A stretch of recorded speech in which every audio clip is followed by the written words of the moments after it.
so.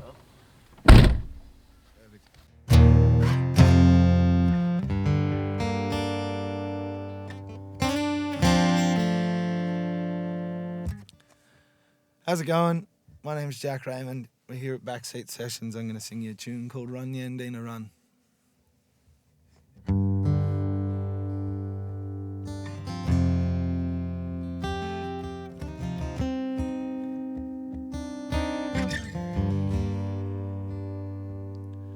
One can't paint a picture without a steady hand.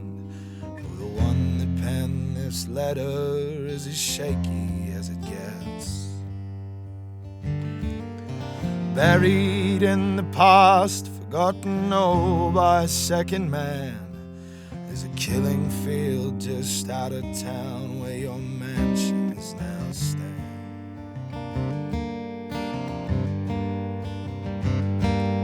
The tide rose through the mangroves, the afternoon warm and still, picturesque and peaceful, a place to have to kill.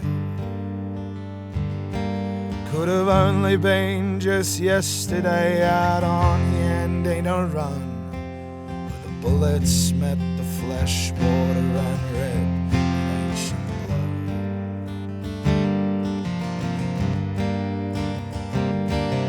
The Chippendale rally as the blind answered the cry. 8 men strong, 7 lay hiding, 1 man in the sky.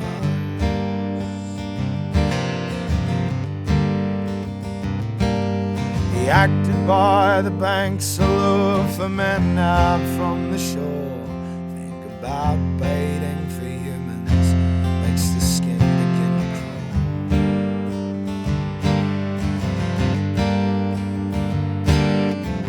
crawl. Hold up, Walter, don't go and lose your head. A colonial unprovoked means another native dead.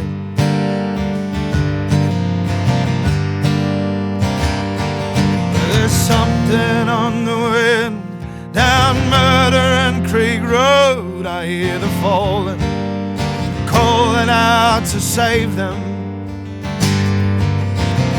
I still see faces in the waters of Weber out on the old Yandina Run.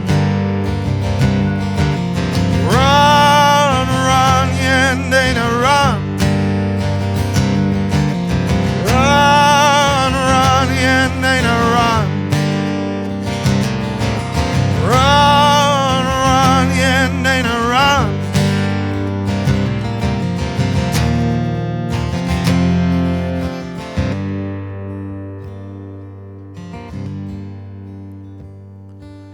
Nindery he watches, and Nindery he knows, and he whispers from the trees the tragedies of years ago. Well, they ran them down like hunters, and it can't be called a fight. The newspapers, as usual, were far from black on white.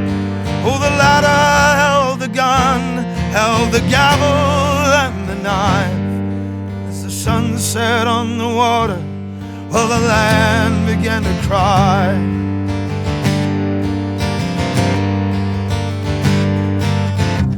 Why, Walter, did you go and lose your head? Wicked ways can't be undone, and the blood can't be unbled.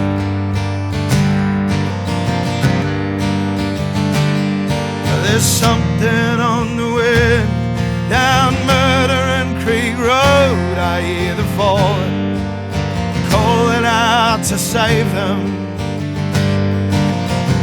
I still see faces in the waters of Weber out on the old Yandina Run. Run, run, Yandina Run. Run, run, Yandina Run. Run, run, Yandina Run.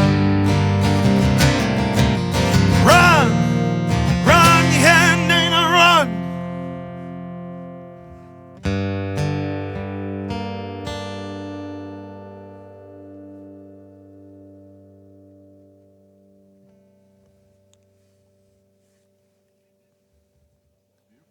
We get away with it?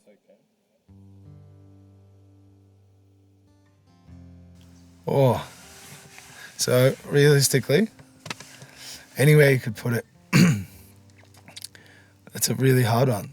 I really like the big red, expanse of Australia. You can sort of look as far as the eye can see, there's just red dirt. So it'd be kind of cool to just surround it by that vast openness. But that being said, I do love mountains. I'm a kid of the mountains. So there's a mountain above the town. I'm from a little place called Harrietville in Victoria, and it's right at the base of the Alpine National Park. There's Mount Blowhard, which is about halfway up the Hotham Road, just sort of as you get into the top of the hills there.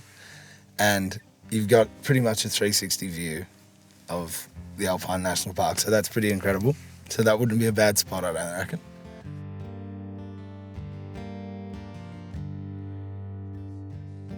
So the first tune I just played, it's a song called Run, Yandina Run. And Yandina in the local language means run, or to go on foot. So it's sort of, run, run, run. It's the story of what happened down Murdering Creek Road, where Murdering Creek Road got its name. It's not widely spoken about, it's sort of a bit of a taboo in the area. But essentially it's off the edges of Lake Weber, so up near Noosa there. And the Yandina Run cattle station you can still see it, it's still out there, the big Yandina station. And the cattle used to escape back in the colonial days. The head of the cattle property, Walter Chippendale, was sick of the cows being picked off by the locals. And he rallied up a posse of 7 fellas from town, so there's 8 of them. And they all went and hid in the long grass by the banks of Lake Weber. One of them walked down by the shore and walked around like he was lost. And the locals came in the canoes, and they all stood up out of the grass and mowed him down.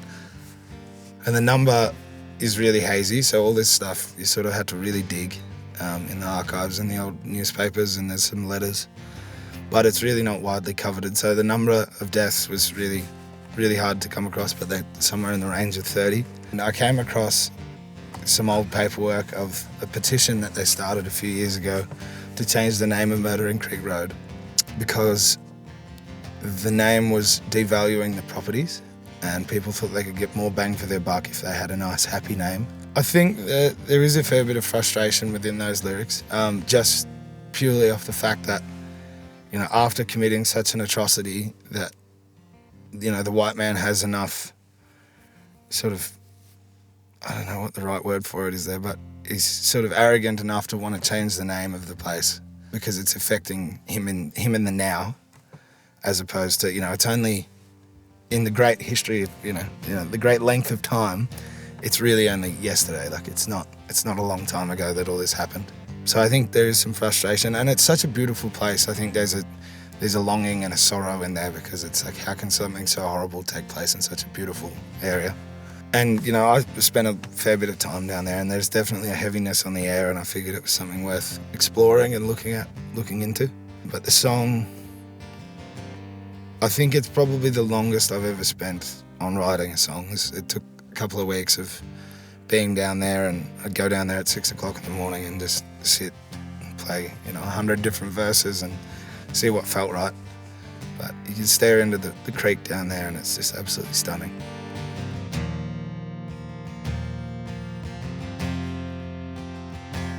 I absolutely love the writings of Tom Waits. I think he's an absolute machine of a human, just taking the littlest pieces of everyday life and turning them into these big sagas. Jim Croce, I think, is an amazing songwriter, and the way that him and his guitarist compose is just wicked. It's it's really sad that we lost him. In a more modern day tune sort of setting, I really love Carlos Williams. I think the stuff that he does is really inspiring, and it's captivating. It's this big, raw energy. And then I think Marcus King is, in our generation, my generation, I think he's going to be the shining star. He's just a wicked songwriter and guitar player.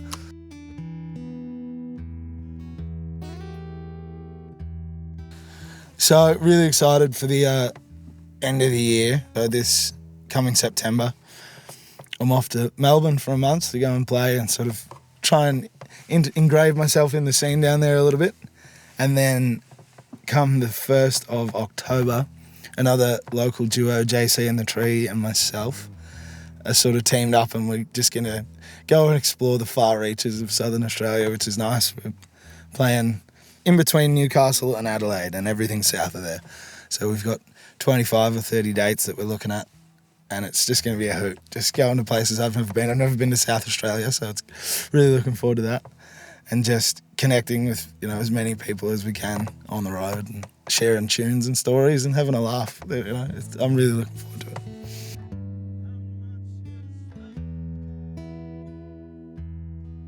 So this next song I'm going to play, it's called Mr. Know-It-All, and it's a sort of a fictional character I come up with in an interesting headspace, sitting at home one day. Moving to, the big smoke for me, Noosa, it's crazy to see the wage gap and the wealth gap between the people on the streets and the people who are, busting their asses with their 2 kids and their 2 jobs and not being able to get in front, to then seeing, the people in their $30 million holiday homes on what was once a swamp. It's amazing how things change. But it doesn't seem like there's a bridge between the two. And I've come up with this fictional character who he is the bridge. He levels the playing field a little bit from the 1% to the rest of the humans that are just trying to make it happen and trying to make it work. It sort of points at the fact that it doesn't matter if you're a liar or a man of faith. Life's hard enough as it is, even if you've got beliefs or you're not truthful. It's like you try your hardest no matter who you are and what you do, and it's just really hard to get in front occasionally. So that's Mr. Know-It-All, and he may not go about it the perfect way, but he's given it a crack. He's this mysterious character, bones in his hat and a forked tongue. He's sort of this almost satanic, but his heart's in the right spot. It's definitely he's definitely not perfect. Yeah, Hellboy. It's got that sort of vibe.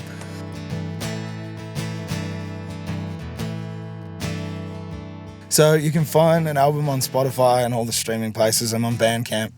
I've got a website, jackraymondmusic.com, if you feel like going over there and donating a little bit to the music. I've got a new album that's just about finished, which I'm really proud of. And I think it's a lot more me than a lot of the music you'll find online. I sort of was finding myself with the first album. But that's going to start rolling out over the next few months. So make sure you have a look for that. And come to a show, I guess, is the best place to experience the music.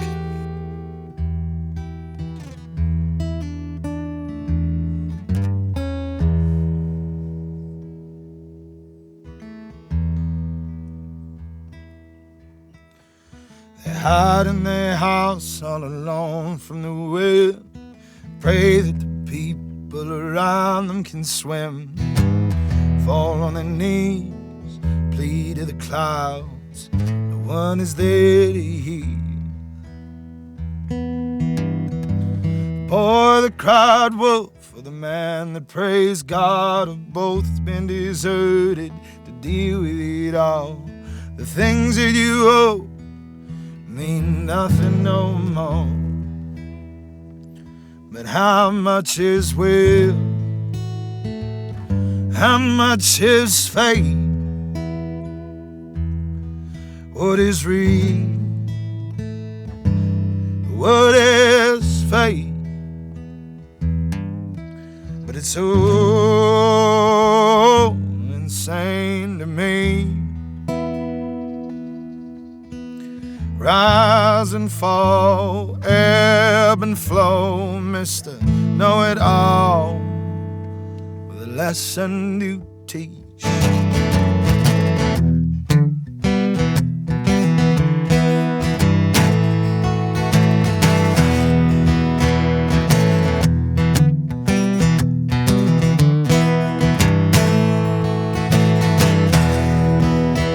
As the hound died down, surround what's left of the town.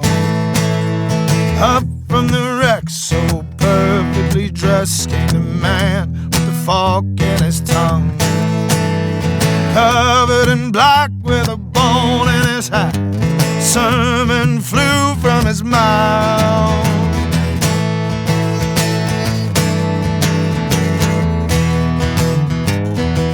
And how much is will? How much is fate? What is real? What is fake? It's so insane to me. Rise and fall, ebb and flow, Mr. Know It All, the lesson you teach.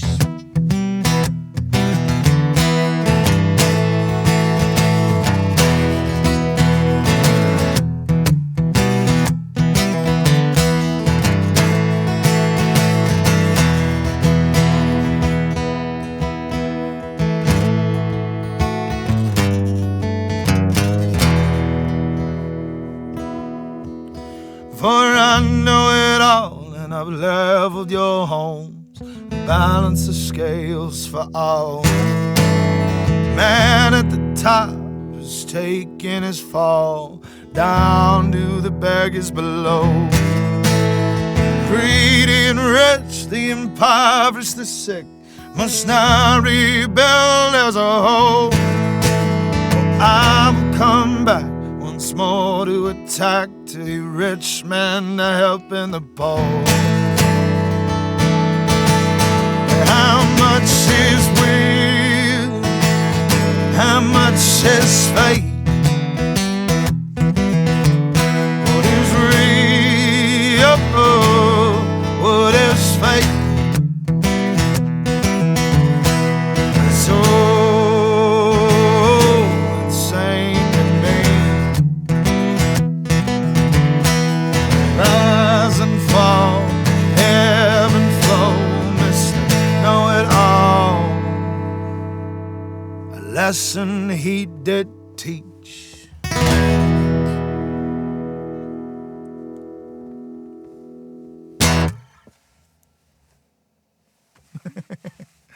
Cool.